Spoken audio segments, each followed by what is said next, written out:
NEET और JEE की preparation करना चाहते हैं लेकिन लो मार्क्स की वजह से आप घबरा रहे हैं, परेशान हो रहे हैं, तो बिल्कुल अब घबराने की कोई भी रिक्वायरमेंट नहीं है, क्योंकि सीबीएसई फेज़ 2 का एक सिस्टम लेके आया हुआ है जिसकी वजह से आपके जो लो मार्क्स हैं वो अब मार्क्स जो हैं आपके हाइक हो सकते हैं, बढ़ सकते हैं। कौन कौन से बच्चे इस फेज़ 2 को दे सकते हैं, इसके लिए एलिजिबिलिटी क्राइटेरिया क्या होने वाली है, फीस क्या रहने वाला है, आपकी जो डेट है वो कौन कौन सी हैं, कब से आप इसमें अप्लाई कर सकते हैं, एग्ज़ाम कब दे सकते हैं, सारी इन्फॉर्मेशन आज मैं आपके सामने लेकर आया हुआ हूँ।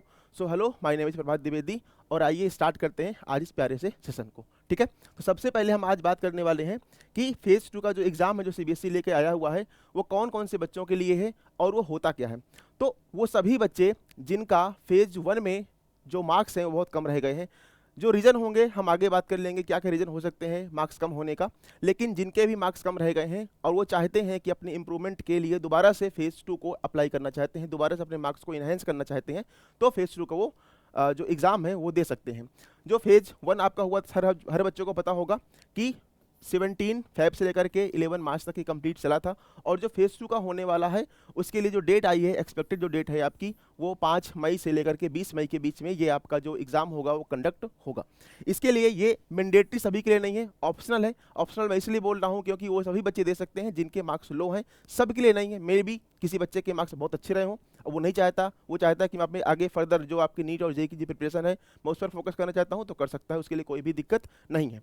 हाँ, इसमें मैक्सिमम हम सबसे बड़ी पॉइंट यहाँ पे ये है कि हम मैक्सिमम ओनली 3 सब्जेक्ट ही कर सकते हैं, इसे ज़्यादा नहीं कर सकते। ऐसा नहीं कर सकते कि आप 4-5 सब्जेक्ट के लिए अप्लाई कर दें, ओनली 3 सब्जेक्ट ही आप इसमें इंप्रूवमेंट के लिए अप्लाई कर सकते हैं, और ये सिर्फ किसी के लिए है, ये स्कोर को इन्हेंस करने के लिए पूरा प्रोग्राम सेट किया गया है। बहुत अच्छी बात है, क्योंकि पहले क्या था, जब ये फेज़ 2 का हमारे पास ऑप्शन नहीं था तो बच्चों के पास प्रेशर बहुत ज़्यादा था, यानी कि सिर्फ आपके पास पूरा पूरा फेज़ 1 पर ही फोकस करना पड़ेगा। मार्क्स अच्छे आ गए तो अच्छी बात है, और मार्क्स अगर अच्छे नहीं आए तो भी उसी से काम चलाना पड़ेगा, या उसी लो मार्क्स के साथ ही आपको आगे कैरी फॉरवर्ड करना पड़ेगा। ठीक है, तो फेज़ 2 कहीं ना कहीं अब जो बच्चे परेशान रहते हैं इन चीज़ों से, उनके लिए बहुत अच्छा होने वाला है। जैसे मैंने आपको पीछे बताया कि इसमें आप 3 सब्जेक्ट को ही ले सकते हैं, चुन सकते हैं। कौन कौन से 3 सब्जेक्ट हैं उसके बारे में आकर के हम यहाँ पर बात कर लेते हैं।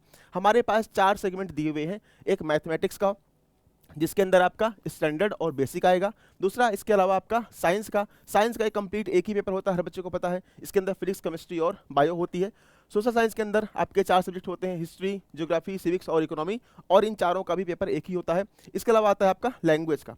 अब ये जितने 4 सेगमेंट हैं, इन 4 में से आप कोई 3 ले सकते हैं। ऐसा नहीं है कि आप कहें सर मेरा संस्कृत और इंग्लिश दोनों खराब हुआ है, मैं दोनों लेना चाहता हूं, तो आप नहीं ले सकते। एक लैंग्वेज से ले सकते हैं। इसके अलावा आप सोशल साइंस या मैथमेटिक्स का बेसिक या एडवांस जो भी आपका वीक रह गया है, जो आपको लगता है कि मुझे इसको दोबारा से देना चाहिए, आप दे सकते हैं। तो इन 4 सेगमेंट में से आप कोई भी 3 सेगमेंट को पिक कर सकते हैं, ले सकते हैं। इसके अलावा अगर आपको लग रहा है कि मेरे लैंग्वेज में 2 सब्जेक्ट वीक हैं, तो उनमें से कोई एक ही आप चुन पाएंगे, दोनों नहीं चुन पाएंगे। ठीक है बच्चों, नाउ आगे बात करेंगे कौन कौन से बच्चे हैं जिनके लिए ये फायदेमंद हो सकता है। कुछ बच्चों के कमेंट मेरे पास आए, उन्होंने मुझसे ये पूछा कि सर मेरे सभी जो एग्ज़ाम हैं वो बहुत अच्छे गए हुए हैं, लेकिन हुआ क्या कि जो मेरा मैथ का एग्ज़ाम था या जो पहले वाला एग्ज़ाम था, उसमें एक प्रॉब्लम हो गई थी, घर में किसी की तबीयत ख़राब हो गई थी, जिसकी वजह से मैं पूरा फोकस नहीं कर पाया था।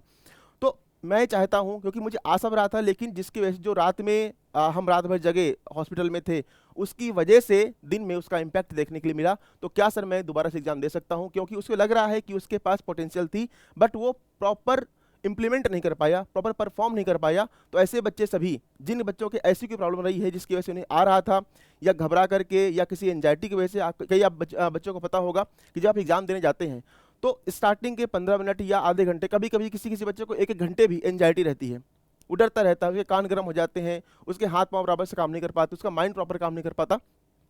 बाकी इसके बाद वो रिलैक्स हो जाता है।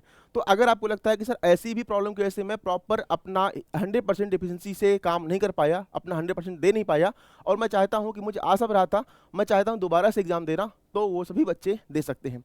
या अगर आपको लगता है कि सर फेज़ 1 मैंने देखा, क्योंकि पहली बार मैंने एग्जाम दिया था, 10th का जो एग्जाम होता है, पहला बोर्ड होता है बच्चों के लिए, पहली बार मैंने एग्जाम दिया था, इसमें मैंने सीखा है कि मुझे कैसे टैकल करना है। टाइम मैनेजमेंट बहुत बड़ा एक इशू आज के टाइम में बच्चों के लिए बन गया है। ऑनलाइन का ज़माना आ चुका है, ऑनलाइन में जो टीचर आते हैं पढ़ाते हैं, लेकिन प्रैक्टिस करना कोई नहीं सिखाता। पहली बार जब बच्चा बैठता है बोर्ड के अंदर, तो वो देखता है कि टाइम मैनेजमेंट कैसे करना होता है। तो टाइम मैनेजमेंट सीखा है, लेकिन मुझे लग रहा है कि सर मैं और अच्छा कर सकता था, तो क्या मैं फेज 2 दे सकता हूँ? एग्जैक्टली वो भी बच्चे दे सकते हैं। ये सभी बच्चे जो मैंने आपको केस बताए, ये सभी बच्चे को डायरेक्टली या इनडायरेक्टली बच्चे मेरे पास से सवाल ऐसे पूछ चुके हैं।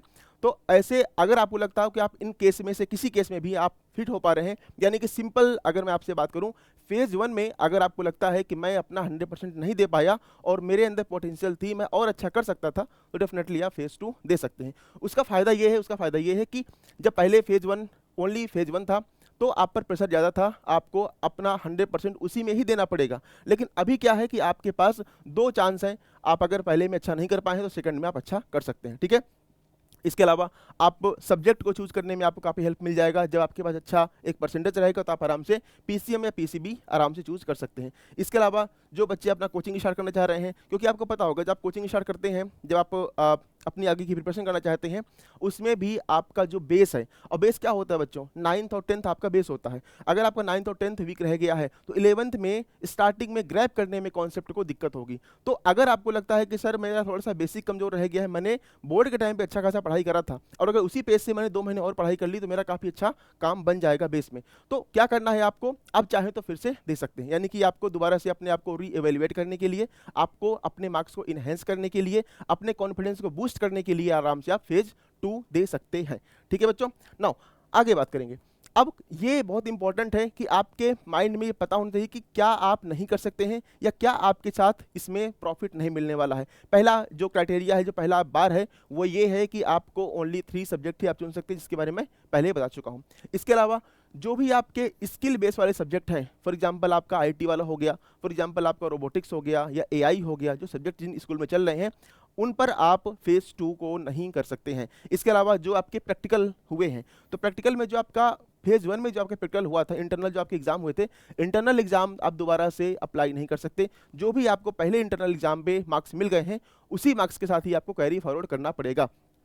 और जो सबसे अच्छी बात जो मुझे इस फेज की लगी वो है वेस्ट ऑफ 2, यानी कि अगर आपने फेज 1 में नंबर आपके 85 आ रहे हैं और फेज 2 में बैड लक कि आपके 70 आ गए हैं, तो ये परेशान नहीं होना कि सर 70 के साथ ही मुझे काम चलाना पड़ेगा क्या, नहीं, आपको 85, यानी कि जो दोनों में से अच्छा होगा उसी वही मार्क्स आपके मेन एग्जाम के मेन आपके रिजल्ट में शो होगा, ठीक है। तो परेशान नहीं होना, एक बार ट्राई करने में कोई दिक्कत नहीं है। मे बी अगर अच्छा आ गया तो बढ़िया है, और अगर अच्छा नहीं आया तो जो पहले वाला है उसी से हम अपना कैरी फॉरवर्ड अपना कंटिन्यू कर लेंगे, ठीक है बच्चों। तो ये आपको ध्यान देना है कि बेस्ट ऑफ 2 ही लिए जाएंगे। फेज 1 और फेज 2 में जो ज़्यादा अच्छे नंबर होंगे, जिस सब्जेक्ट में ज़्यादा अच्छे नंबर होंगे, वही नंबर आपके रिजल्ट में, आपके मेन रिजल्ट में शो होने वाले हैं, ठीक है बच्चों। नाउ अब आगे बात कर लेते हैं, कब से ये जो फॉर्म है फिलिंग का जो काम है पूरा स्टार्ट होने वाला है। जो आपका ये फेज 2 है, तो फेज 2 बेसिकली जो स्टार्ट हो चुका है आपका 18 मार्च से लेकर के 31 मार्च तक ये स्टार्ट हो चुका है। यानी कि जिन बच्चों को लग रहा है कि मेन एग्जाम, क्योंकि जब आप एग्जाम देकर के आते हो बाहर, तो भले ही बच्चा किसी से झूठ बोले, लेकिन उसे उसकी आत्मा उसे खुद पता रहता है कि वो कितने गहरे पानी में खड़ा है, उसके कितने मार्क्स आ चुके हैं। हाँ, +2 -2 हो सकता है, लेकिन उसे लगभग पता रहता है कि मेरे इतने मार्क्स आ चुके हैं। तो अगर आपको लगता है कि मैं उस क्राइटेरिया पे हूँ कि मैं फेज 2 देना चाहता हूँ, मेरे मार्क्स इस वाले सब्जेक्ट में कम रह गए हैं, तो आप अभी से फॉर्म फिल कर सकते हैं, ठीक है। फॉर्म फिलिंग करने के लिए जो पर सब्जेक्ट की फीस होने वाली है वो 320 रुपीज़ पर सब्जेक्ट होने वाली है। अगर आपने तीनों सब्जेक्ट को किया तो कितना हो जाएगा, 960 रुपीज़ हो जाएगा, ठीक है बच्चों। तो 960 रुपीज़ के साथ आप तीनों सब्जेक्ट को फिल कर सकते हैं। इसके अलावा अगर आपको लग रहा है कि सर डाउट है, अभी हो सकता है कि मेरे फेज 1 में अच्छे मार्क्स आ जाएं, डाउट में हूं, तो कोई बात नहीं, आप रिजल्ट का वेट कर लीजिए। रिजल्ट के आने के बाद आप विदिन 5 डेज आप फॉर्म को फिल कर सकते हैं। कोई भी लेट फीस आपको नहीं देनी पड़ेगी। इसके अलावा अगर आपको लगता है कि आप कहीं लेट हो चुके हैं, तो लेट विंडो का भी आपके लिए ऑप्शन खुला हुआ है, जिसमें ध्यान देना, इसमें आपको लेट फीस 2000 रुपीज़ देनी पड़ेगी, ठीक है।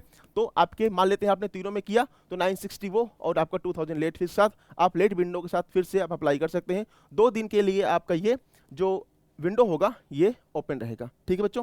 नाउ आगे बात करने वाले, तो इस तरीके से आपका जो भी प्रॉब्लम है, जो भी आपका समस्या है, आप आराम से इसमें फॉर्म फिल कर सकते हैं, अपने आप को इन्हांस कर सकते हैं, आगे की प्रिपरेशन के लिए आप कंटिन्यू कर सकते हैं। और विश्वास मानिए कि जब आप इस तरीके से आप आगे कंटिन्यू करते हैं तो उसमें आपका ही कॉन्फिडेंस बूस्ट होता है। जब मार्क्स अच्छे आएंगे तो ऑटोमेटिक आपको अंदर से कॉन्फिडेंस आएगा कि हाँ मैं अच्छा कर सकता हूँ, ठीक है। तो अभी के लिए आप सभी बच्चों के लिए ऑल द बेस्ट, अच्छे से पढ़ाई करिए। कोई भी क्वेरी हो, कोई भी डाउट हो, डेफिनेटली आप हमसे पूछ सकते हैं, हम आपके लिए अवेलेबल रहेंगे, ठीक है। धन्यवाद।